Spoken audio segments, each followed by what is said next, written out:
First Amendment says, Congress shall make no law respecting an establishment of religion, or prohibiting the free exercise thereof, or abridging the freedom of speech, or of the press, or the right of the people peaceably to assemble and to petition the government for a redress of grievances.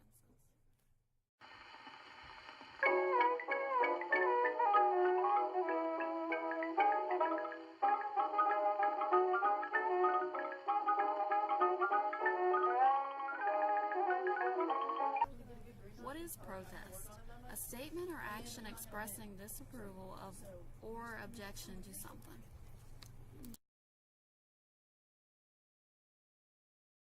Our Constitution differs with other countries in that we've only had one that has adapted and grown with the American citizenry, while other countries have had dozens that are explicit, exclusive, and biased by political bonds. Freedom of expression, which includes protest, has been tested in history and currently through both violent and peaceful means, in the form of DACA marches, women's rights movements, and the Confederate monuments in current history. Let's face it, most protests are in many ways brought about by issues that affect minority populations within the country. And just because you may be in the majority on one issue, you may be in the minority in another.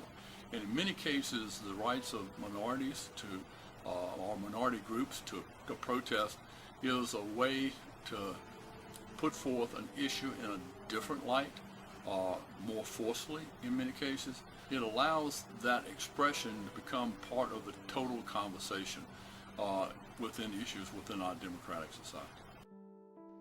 As an advocate of free speech and protest, Voltaire influenced the founding fathers of the American Revolution, who protested the British government with words such as, "I disapprove of what you say, but I will defend to the death your right to say it."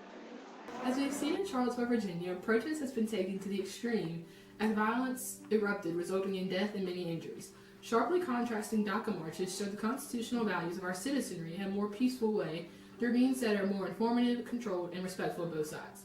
The Constitution accepts it even though we may not agree with it.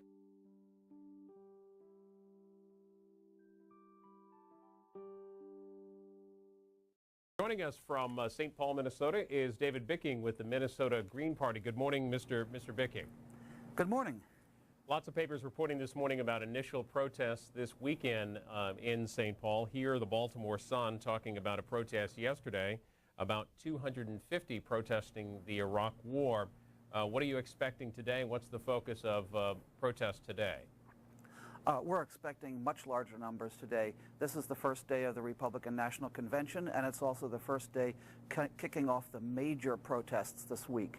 The Coalition to March on the RNC and Stop the War is the major coalition. It includes groups from around the nation, and they're going to be having a rally at the state capitol at 11 a.m. and a march at 1 p.m. into downtown Minneapolis to the XL Center.